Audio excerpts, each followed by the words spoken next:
Safaha and safiha, right? The fool. And the one who just wants to get his lusts out, he's hormonal, he wants to get, brother, I gotta get married. Why do you gotta get married? I can't explain it, I gotta get married. Because I'm a man and I'm in college and it's summer, I have to get married. No, it's not, doesn't work like that. You have to have the intention of starting a household. Hormones themselves are not enough. They're not enough of a sign of adulthood. Now, the ayat before was, حَتَّى إِذَا بَلَغُوا النِّكَاحِ. If you read part of the ayah, test the orphans until they reach marriage age. Great. What was the next part immediately? فَإِنْ آنَسْتُم مِّنْهُمْ رُشْدًا. If you find maturity in them, they're on the right track, they're finding work, they're fending for themselves, and this is not the situation. What I'm going to share over here, inshallah, people from different parts of the world might be watching, but particularly I want to talk about the American context, especially the American Muslim community that's from suburbia. Our children mature very late, if ever. Their college tuitions are paid for, their rooms are cleaned up by their moms, they don't so much as do their own laundry, they, their car, their driving, their insurance, everything is taken care of, right? And they just live a life of a silver spoon. And, their dinner is brought upstairs to them while they're playing Xbox or PS3, because they don't have time to go downstairs.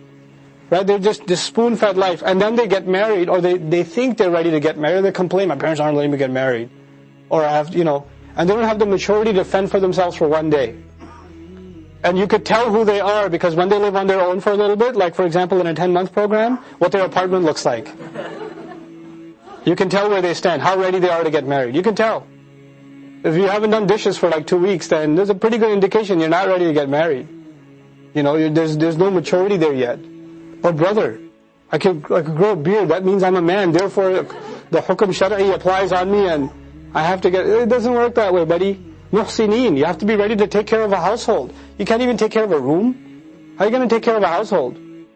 Just because you have urges doesn't mean you're ready. And this is a very important conversation. Because a lot of times our youth are getting married without fully realizing. And that's not to say young people can be mature sometimes, hopefully. Some people, sometimes young people will be mature enough to get married, and that's fine.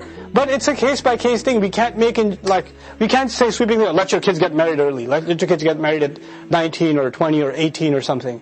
Or there's no other rule either, we have in some parts of the Muslim, you're not getting married until you're a doctor, and you're head of, pediatrics or surgery at the hospital, and your hair is turning gray and you're balding, and, Listen, let's be real, because our youth are going to college, right? And in a college, there's a lot of fitna. There's a lot, and 8 years of that, 4 years of that, and you're thinking no impure thoughts have crossed this boy's mind, and he's never been inclined to do anything wrong? I don't know. That's a little unfair. And if he brings up marriage, the mother says, you should be ashamed of yourself talking about marriage. You're only 25. You're just a baby right now. I'm not a baby, mother. I've had problems since I was like 13. So, 12 years running, So we have to have real conversations, especially parents that ever listen to this, and those of you us included, we have to be cognizant of the fact that temptation is more accessible now than ever before. Right? So we have to be able to deal with that and help our children face it and stand up, resist it, and also, make sure they're mature enough to get married. The solution isn't marriage. It's not. Because just because you get married doesn't mean fahsha is no longer a problem for you. It's not. Because it's a bigger problem than that. So this is muhsinina ghayra musafihin, but not just someone who wants to fulfill their lusts. فَمَسْتَعْتُمْ بِهِ. I should say one more tangent thing. It's important though, because it's really important. And that is, we're living in an impulsive society. You get a craving, you go downstairs and you get yourself some candy. You get yourself soda, ice cream. Just like that, when people get hormonal cravings, they just put something on their mobile device. Right? And it's basically, how conditioning, classical conditioning, you get an urge, you get it fulfilled immediately, right? And you get used to that. You get in the mode of that. Well, when you become married, then you're married to a human being. You're not married to a device. You're married to a human being. And just because you have a certain feeling doesn't mean your spouse does. Right? And so what happens, a lot of families go into chaos because the man is addicted to getting his desires fulfilled immediately.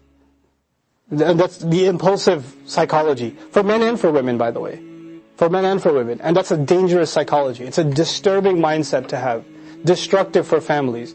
We're supposed to be people of sabr. That's what qualifies a believer. One of the salient qualities in the life of a believer is holding themselves back, having restraint. And that's the exact thing that's being stripped away from us by immediate access to everything. So we have to control ourselves and hold ourselves back from immediate access to things. Because otherwise you'll just have a messed up family life. You'll just discover the consequences of that later.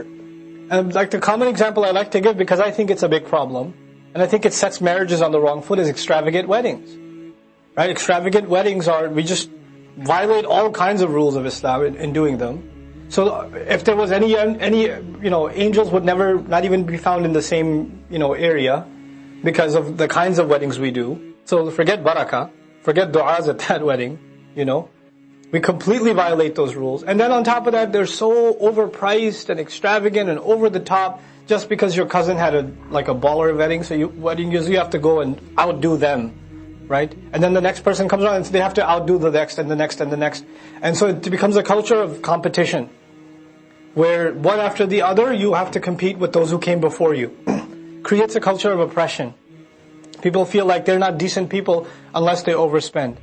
These are the chains that are placed on top of people. You know how many people put themselves in financial, emotional difficulty, all wondering, what are people going to say?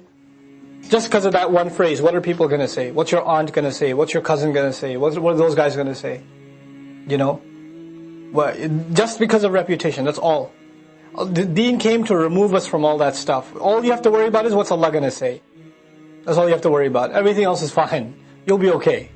يُرِيدُ اللَّهُ أَن يُخَفِّفَ عَنْكُمْ. And of course, this is also the law, and this is something we're going to learn in Surah Al-Ma'idah in detail, or it will come up towards the end of Surah Al-Ma'idah in detail. But here it's important to mention also, laws are a means of purification. Us obeying Allah's law, we learn this in many things of the Prophet ﷺ. We do a good deed, and some, in al-hasanat yudhibna sayyi'at, like Quran says, good deeds alleviate or remove bad deeds. Following Allah's law is an expiation for smaller sins. It gets those things out of the way, it purifies us. And so we have less burden to carry on Judgment Day. Literally, there's a heavier load for us to carry. So Allah says Allah wants to lighten your burden. Not just in dunya, but in akhirah also, you'll have less to carry. You'll have lighter baggage that came with you, as far as sins are concerned. وَخُلِقَ الْإِنسَانُ ضَعِيفًا. And the human being was created weak. It's beautiful that Allah mentions lightening a burden and then weakness, because a weak person can't hold a lot, can't carry a lot, right? So this parallel is made between those two things. You're weak, you can't hold that much, so I made sure I gave you something you can handle, it's easy for you. This is a continuation of what Allah said to us at the end of Al-Baqarah. لَا يُكَلِّفُ اللَّهُ نَفْسًا إِلَّا وُسْعَهَا. No person will be Allah does not burden upon any person more than what they can hold, what they can bear, their wus'a, their capacity, right? This is all of the ahkam are within our wus'a, within our capacity. And the purpose of them is to make life easier for us. If only we saw it that way. We think of Islam, or especially someone who tries to abide by the rules of Islam, as someone who's very strict. Muslim. They're a little too Muslim.